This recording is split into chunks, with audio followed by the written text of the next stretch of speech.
Well, our female panel need no introduction. Concetta Fierravanti-Wells, who does her homework, and I don't give these women any preview of the questions, and Tanya Plibersek, an outstanding performer for the Labor Party. Concetta, if I can come to you, early today Beijing has announced, as I just said, China has cut off all diplomatic contact with the Australian government under the China-Australia Strategic Economic Dialogue, and this will block contact between key government officials below ministerial level, and no doubt is a response to Australia's stance on many things, including the cancellation of Victoria's Belt and Road Agreement. You were one of the first people in government to nail this Chinese expansionism in the Pacific. Prime Minister Turnbull didn't like it, and you got the chop. What do you make of this latest move? Well, this is not surprising. I mean, this dialogue was established in 2014. It hasn't convened since 2017, so it doesn't surprise me about this move. But, Alan, the Leviathan ship of state in relation to China is slowly starting to turn, but regrettably, I think it's going to take quite some time before we completely and properly decouple from China. Good on you. Tanya, China seemed to be everywhere, an armada of fishing boats serving as de facto paramilitary personnel, seeking control of almost all of the China Sea. Nick Whitlam, the son of the man who backed you in your pre-selection, perhaps got you over the line, has said this week that this is not Chinese aggression, they're internal matters. Is that kind of naivety leading us into trouble? Look, I think it's very important that Australia continues to assert its interests and its values. We need to do that regardless of which countries we're talking about. And the best and safest way for Australia to remain safe and to protect our interests and values is to see a global rules-based system where it doesn't matter if you're a small country or a large country, you abide by the rules. You have a say in setting the rules and then you abide by them. But what do you do when China defies them? What do you do when China defies them? Well, we need to... Well, it doesn't matter who defies them. We need to work with our neighbours and with like-minded countries. And we need to work with like-minded countries to keep saying everybody needs to abide by the rules or there are consequences. But what are the consequences for China? They've defied the rules in relation to the South China Sea. So, Tanya, if you were the Prime Minister or the Foreign Minister, what would you do? Well, I'd always be working with our allies and our neighbours to make sure that every country abides by the rules. That's the best way to handle it, using strategy and diplomacy and making sure that we get our neighbours on board. Look, one of the problems here, Alan, is that the Australian government for several years now has left a vacuum, particularly in the Pacific. You mentioned the Port of Darwin earlier. Australia should be the leading country in the Pacific. We should be the best friend and best neighbour in the Pacific. And because of the vacuum left by this government, people are looking around elsewhere. China has found that vacuum and is building facilities, not just in Darwin, but in many other nations throughout the Pacific. Concetta, how do you respond to that? 4 years ago, this government... Sorry.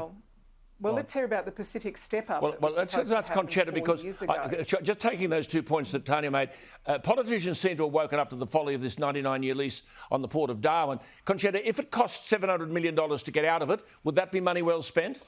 Well, I think Australians would agree that taking back the Port of Darwin on just terms and paying just compensation would be money well spent. Now, we don't know the terms of the lease, because that's only within the purview of the Northern Territory government. But I believe that under just terms that the port should be taken back, and I've advocated that. And in the recent hearing of the foreign relations legislation, I actually put those questions to the Northern Territory government, and I asked whether just terms would be the balance of the lease, which is 94 years, or other form of just compensation. So I think Australians would be on board with that. Definitely. Well, what about Daru? Tanya made this point that you argued about this position in the Pacific. Turnbull didn't like it, gave you the chop. I mean, we've got this Daru, a $40 billion Chinese city, 3 days in a rubber boat from Australia. What should we be doing? Well, first of all, militarisation of any place in the Pacific, we should certainly, and we have in the past, objected to. And we saw a similar possibility with Vanuatu, and when the issue was raised, it was quickly denied. But, Alan, in the end, the reality is that, yes, we did drop the ball in the Pacific, and regrettably, when the warnings were made, and certainly at the time when I was Minister, those in charge of our defence, of our foreign, of our trade policy were prepared to use the language of appeasement and the same sort of language that Nick Whitlam is using at the moment, and were prepared to turn a blind eye to Beijing's skullduggery because the rivers of gold were flowing. Yeah, you got into strife for talking about it. Tanya, this base will be able to control all maritime traffic through the Torres Strait. As you heard me say, we import 80% of our oil, most of it from refineries in Singapore. The oil comes to the east coast of Australia. China have done this to ships from Taiwan, Korea and Japan. What happens if they hold? Are we ready for them to hold a dagger to our throat and jeopardise our whole industrial progress? What should we be doing? Well, we should have been more engaged with our neighbours for the last half decade at least, Alan. The Pacific step-up has been a failure. We should never have agreed to the long-term lease of the Port of Darwin. And where Australia has left a vacuum, others have stepped in. That is. But who are our neighbours in this position? Who are our neighbours in this circumstance that you're alluding to? Of course we should be working much more closely with PNG to make us their first choice. But they don't have any power to withstand the might of China. They don't have any power to withstand the might of China. They do.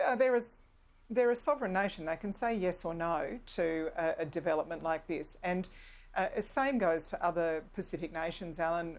We should be their first port of call. I know we should be, but we're not. Concetta's made this point. See, Concetta, this is your point, isn't it? Because we have failed to be. Yeah. We have dropped the ball. Well, Concetta, you've warned this. So China is buying everybody off in the Pacific. Alan, the important thing is that if we profess to have a foreign policy that is a rules-based and a values-based foreign policy, well, we should be prepared to call out bellicose and illegal actions by the communist regime when it happens. And as Mike Pompeo recently said, we have to call that out at every opportunity. But more importantly, we should be prepared to undertake with our allies freedom of navigation operations in the South China Sea. And that includes in those areas which China illegally claims to be within the 9-dash line and which the 2016 arbitration said that they weren't entitled to. Absolutely. And they just ignore that. Rules-based, but they ignore it. Just a quick one before we go. See, Concetta, Tanya mentioned freedom. My God, you think of the 1 million Uyghurs, you think of the civil rights in Hong Kong. They were promised Hong Kong a separate system before Britain handed over in 1997. Rules-based, they just ignore the rules. Who's going to enforce the rules? Well, I think that's, Alan, that's why it's really important that countries work together, of course, to call out the behaviour with the Uyghurs, to remind China of the commitments it gave to one country, two systems. We need to work together with other countries in Asia and globally to keep reminding China of those commitments. I agree. Look, we've got a real problem on our hands. Great to talk to you both. These are very, very important issues, and I thank you for your time. We need debate on this above all else. Our sovereignty, I think, is at stake. Concetta, thank you for your time. Thanks Tanya, very much, thank you for Alan. yours, and we'll talk to you next week.